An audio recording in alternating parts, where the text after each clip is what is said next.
Good morning, welcome to my YouTube channel exam knowledge by Preeti Parihar. आज है 8 दिसंबर 2022। आज हम 8 दिसंबर 2022 के टॉप 10 करंट अफेयर के क्वेश्चन लेकर आए हैं। आने वाली सभी एग्जाम्स के लिए करंट अफेयर एक बहुत ही इंपॉर्टेंट टॉपिक है। हर एग्जाम्स में करंट अफेयर से क्वेश्चन पूछे ही जाते हैं। तो चलिए आज का वीडियो शुरू करते हैं। आज का हमारा पहला क्वेश्चन है, केनरा बैंक ने ग्लोबल बैंकिंग समिट में इंडिया सेगमेंट के लिए bankers of the year award 2022 जीता है। ये केनरा बैंक के सीईओ और एमडी कौन है? आपके सामने चार ऑप्शन हैं, दिनेश कुमार खारा, अतुल कुमार गोयल, एल बी प्रभाकर और संदीप बख्शी। इसका राइट आंसर सी है, L B Prabhakar. Canara bank ने वैश्विक बैंकिंग शिखर सम्मेलन में भारत खंड के bankers of the year of पुरस्कार 2022 जीता है। ये केनरा बैंक ने 29 नवंबर 2022 से 1 दिसंबर 2022 तक लंदन के यूके में आयोजित वैश्विक बैंकिंग शिखर सम्मेलन में यह पुरस्कार जीता है।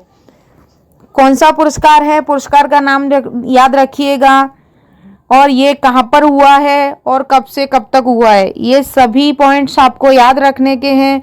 जैसे कि बैंकर्स ऑफ द ईयर पुरस्कार है 2022 में, जो केनरा बैंक के एमडी और सीईओ के द्वारा जीता गया है। कहाँ पे?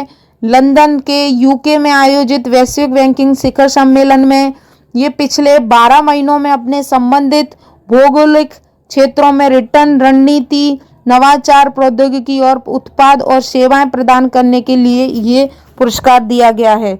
ये पुरस्कार समारोह में केनरा बैंक के एमडी और सीईओ एल बी प्रभाकर ने भाग लिया है। किसने भाग लिया है? केनरा बैंक के एमडी और सीईओ एल बी प्रभाकर ने भाग लिया है। केनरा बैंक की स्थापना कब हुई थी? 1906 में। और केनरा बैंक का मुख्यालय कहाँ है? बेंगलुरु में।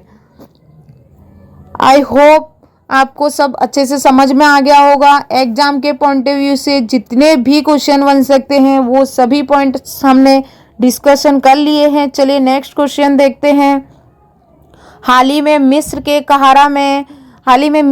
काहिरा में आयोजित international shooting support federation ISSF presidents cup में किसने स्वर्ण पदक जीता है?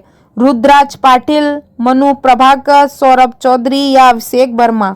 इसका राइट आंसर है ए, रुद्राज पाटिल ने। भारतीय निशानेबाज रुद्राज पाटिल ने काहिरा मिस्र में आयोजित international shooting sport federation presidents cup में स्वर्ण पदक जीता है। उन्होंने 10 मीटर राइफल प्लेऑफ में इटली के डेनिलो सोलाजा को 16-8 से हराया है। किसको हराया है? इटली के डेनिलो सोलाजा को। कितने मीटर राइफल में? 10 मीटर राइफल प्लेऑफ में। अक्टूबर 2022 में उन्होंने ISSF राइफल यानी पिस्टल विश्व चैंपियनशिप 2022 में पुरुषों की 10 मीटर एयर राइफल में स्वर्ण पदक जीतने के बाद 2024 पेरिस ओलंपिक के लिए देश का पहला कोटा हासिल किया है। उन्होंने 2024 में जो पेरिस में ओलंपिक होने वाला है उसमें सबसे पहले अपना नाम दर्ज कर लिया है। चलिए नेक्स्ट क्वेश्चन देखते हैं। हाल ही में the Chipko movement A people's movement को कमला देवी चट्टोपाध्याय पुस्तक पुरस्कार 2022 से किसे सम्मानित किया गया है और इस पुस्तक के लेखक कौन हैं? शेखर पाठक, शिखर सुमन, आयुष्मान खुराना या अरिजीत सिंह। शेखर पाठक इसका ए राइट आंसर है। शेखर पाठक इसके लेखक हैं। The Chipko movement A people's movement को कमला देवी चट्टोपाध्याय पुस्तक पुरस्कार 2022 से सम्मानित किया गया है। ये पुस्तक इतिहासकार और कार्यकर्ता शिखर पाठक द्वारा लिखी गई है। इसके लेखक कौन है? शिखर पाठक।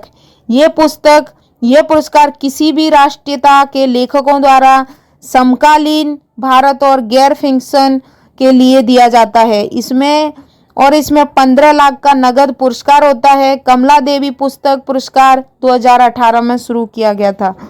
नेक्स्ट क्वेश्चन देखते हैं, हाल ही में 65वीं राष्ट्रीय निशानेबाजी चैंपियनशिप में दोहरा स्वर्ण पदक किसने जीता है? दिव्या टीएस, सरबजोत सिंह, सुमित रमन और गौरव राणा।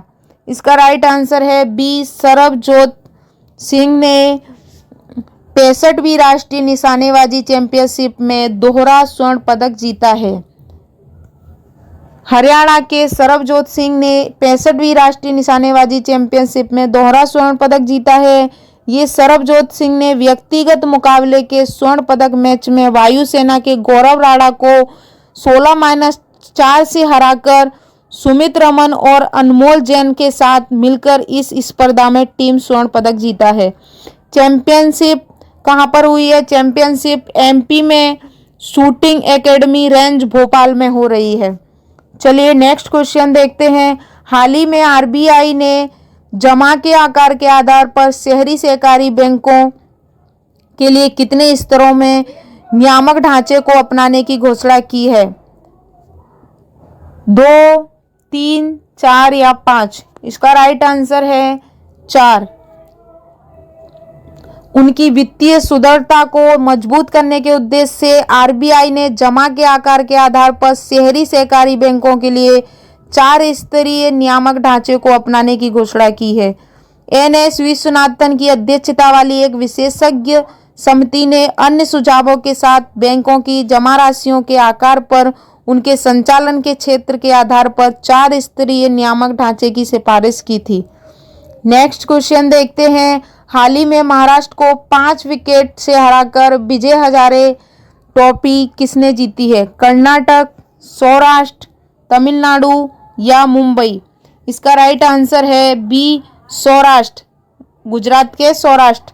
सौराष्ट्र ने गुजरात के अहमदाबाद में नरेंद्र मोदी स्टेडियम में विजय हजारे ट्रॉफी के फाइनल में महाराष्ट्र को 5 विकेट से हराया है। ये टीम ने 2019-20 में अपना पहला रणजी ट्रॉफी खिताब जीता था। फाइनल में player of the match Sheldon Jackson को दिया गया और player of the tournament Ruturaj Gaikwad को दिया गया है। विजय हजारे ट्रॉफी को रणजी वनडे ट्रॉफी के नाम से भी जाना जाता है।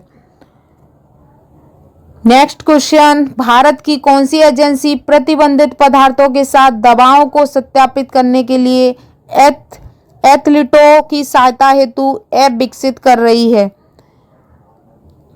आपके सामने 4 ऑप्शन है, नारकोटिक्स कंट्रोल ब्यूरो, राष्ट्रीय अपराध रिकॉर्ड ब्यूरो, राष्ट्रीय डोपिंग रोधी एजेंसी या नेशनल इंटेलिजेंस ग्रिड। इसका राइट आंसर है राष्ट्रीय डोपिंग रोधी एजेंसी। इसका राइट आंसर सी है। चलिए इससे रिलेटेड और भी कुछ बातें जान लेते हैं।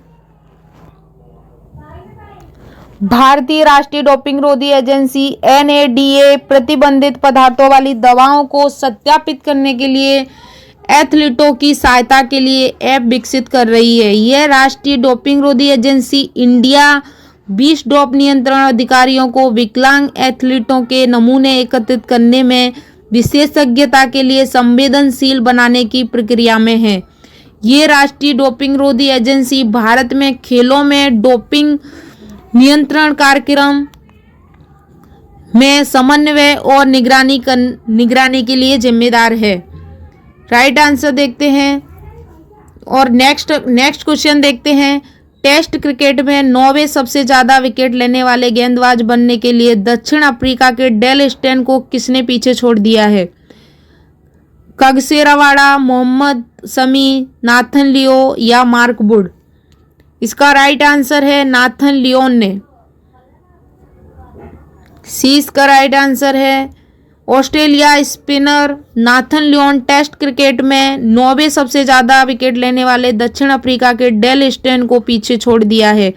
उन्होंने वेस्ट इंडीज के खिलाफ सबसे पहले टेस्ट मैच के तीसरे दिन यह कीर्तिमान हासिल किया है। नाथन लियोन के अब 440 विकेट हैं, जिसमें वह स्टेन के 439 टेस्ट विकेट के आंकड़ों को पार कर गए हैं।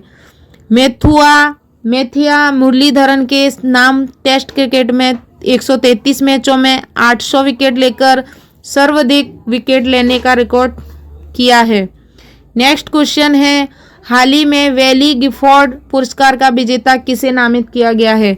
One Christmas wish, the wolf wilder, the zebra get escape या super infinite the transformation of the Jordin.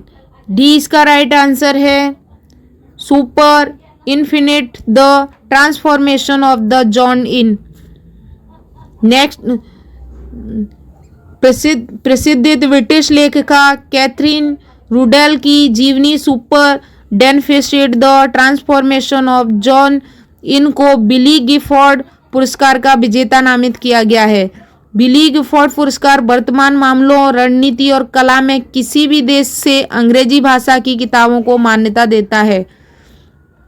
वर्ष 2021 में विजेता पैट्रिक रेनेड कीप की empire of pain the secret history of the Sackler dynasty थी। नेक्स्ट क्वेश्चन, जूलिया रिचर्ड का दिसंबर 2022 में निधन हुआ है। उन्होंने अपनी फीचर अमेरिकन फैक्ट्री के लिए किस वर्ष ऑस्कर पुरस्कार जीता था? 2016, 2018, 2019 या 2020? इसका राइट आंसर है 2020 में।